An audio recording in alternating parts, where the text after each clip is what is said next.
If you're anything like me, you don't want to waste your money on things that you don't even need, and then afterwards you feel guilty and unsatisfied. And when fixing this, what if I told you that you can even save thousands of dollars in the process? Would that be something you're interested in? Then let's dive in. I'm Sophia. Now, I do not advertise frugal living. It's very important for me to state that before we start. I do believe living in the now. I do believe in enjoying life. But I also do believe in building wealth so that our future looks even brighter financially. So in this video, I want to cover how I never regret anything I buy, the mind trick I use to avoid spending money wastefully, and what account I use to achieve all of that. So how do I never regret anything I buy? The secret is value alignment. Now, there was a time when I felt guilty about pretty much everything that I spent on. Did you ever have that? Feeling guilty after spending money? So I used to buy very price conscious,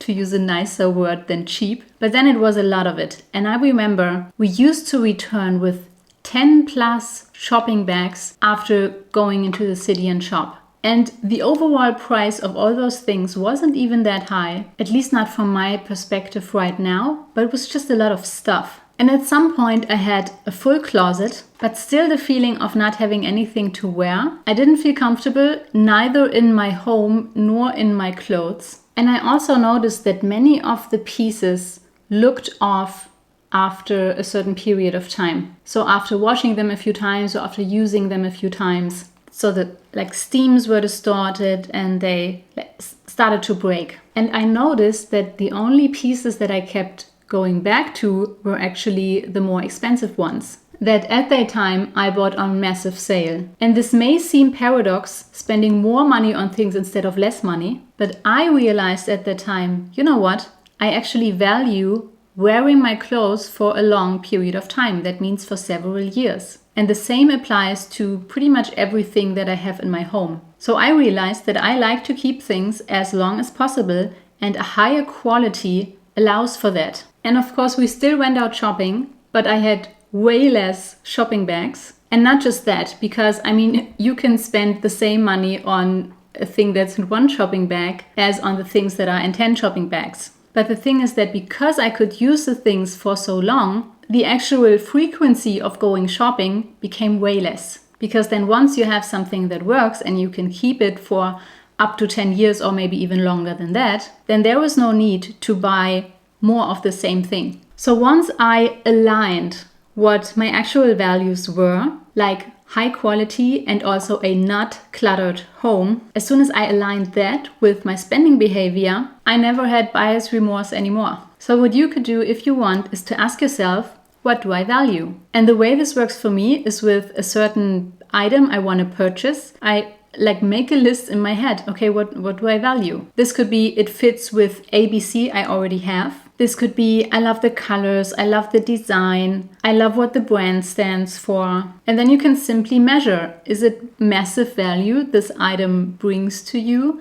Or is it maybe more like I don't know, but who cares? You could, for example, practice this with just walking through your household, picking one item and think about this. Like, I don't know, a toaster. Wow, I love this toaster. I use it every day. I love the design. I love the branding. I love how the, bread pops out. Or negative example, these shirts I've been buying. I wear them a few weeks and then they are off. To be honest, they don't really add value to my life. And by that, you train your perspective on how you see those things.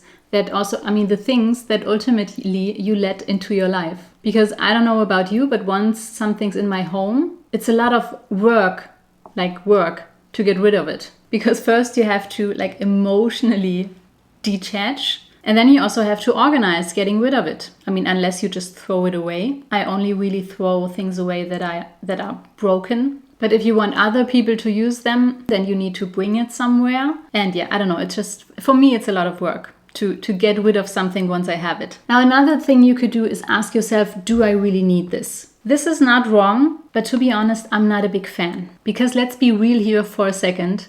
In the affluent world that we live in, who really needs anything? We need a roof over our head, a bed we can sleep in, and something to eat. and also a job we like to go to, and loved ones that we can spend our time with when we don't work. But when we really look at need, then that's already it. So the way I see it, it's okay to want something, but then we might as well call it like that. Anyway, so just by thinking about what value something brings into your life, and by that also, align it with what you actually value, that can make a huge difference to your spending behavior. One mind trick I use to not waste my money is delay. Because I think one of the biggest threats of spending our money wastefully is impulse shopping. So when you buy things in the heat of the moment. And why would we do that? Well, for one, to feel better. There's actually a word for it. It's called retail therapy. Also maybe because you're tired. Because when we're tired, we don't really have the energy of making a good decision, like to buy or not to buy, or going through the values list. And here's a fun fact. Doctors sometimes go on a shopping spree after a night shift. And a friend told me once that he knew someone who bought a pool table after a night shift. So don't underestimate your state of mind when you go shopping. Because states like that, being tired, being sad, being frustrated, being angry, all of them influence the rationality of our choices, and that includes choices of shopping. And it can also be that the marketing is simply so good that you think you need to buy this thing right now. And the cure for impulse shopping is to just take your time. In the example of the doctor, the pool table would have still been there after he took a nap after his night shift. And what I often do, sometimes even when I'm already in the mall or in the shopping center, I walk another round through the rest of the building and I think about the thing. I create a value list, if you will. And then in my head, I go through, okay, what do I already have? Does it really fit? With what does it fit?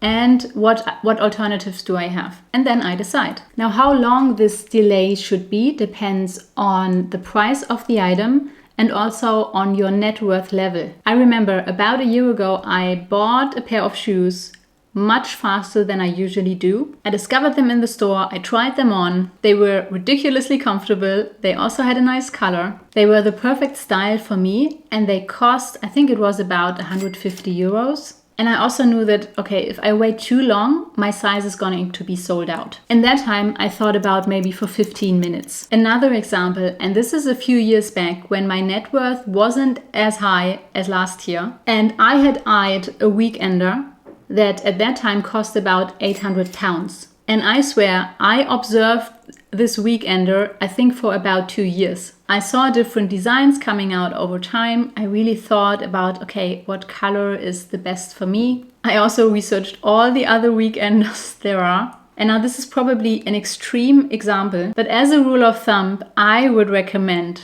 that the more it costs, the longer you should think about it and evaluate. So I'm mentioning this to give you permission to wait until you buy, especially when you know that the thing is still going to be there after a few weeks, after a few months. Now let's talk about the account I use to achieve everything I just told you, and that helps with this mindful spending concept. And the secret here is separation. So I have money in a separate bank account, or more accurately in a sub-account from my checking account, so the checking account that I pay my everyday bills from. And I call this the fun account. I learned about this concept from my first money coach, Bodo Schäfer, but I know that other finance coaches teach that as well. And it's simply an account where you put money, which sole purpose it is to have fun. So to take that account and spend money for things that you enjoy. And just like part of my money gets invested automatically, another part of my money goes to this fun account. And that is automatically every month, so I don't have to think about it. And then when I want to buy something, I buy it from there. And if it's not enough, then I wait until this account is full enough. And I personally think, at least this was the case for me, that the reason why we feel guilty when we spend money is because we feel like we should have saved and invested that money instead. But by creating this fun account, you have one account that is just dedicated for spending, and then you also don't have to feel guilty about it because you simultaneously also put money towards your wealth account, so to build wealth. And this account structure just gives you so much clarity. And you also know that both things, saving and spending, are taken care of. And the fun account does something else. Because it's not your whole income that's in that fun account, because it's a separate one from your checking account, we create scarcity there on purpose. And because of that scarcity, because there's a very specific amount in that fun account, at least it's like that for me, I think so much harder about how I am going to spend this money. So that has also helped me to prioritize on what I'm going to spend on next. If you want to hear some more concrete examples of the things I stopped buying, even though I'm not frugal, you can watch this video here next. Thank you for watching, happy spending, and I'll see you in the next video. Bye bye.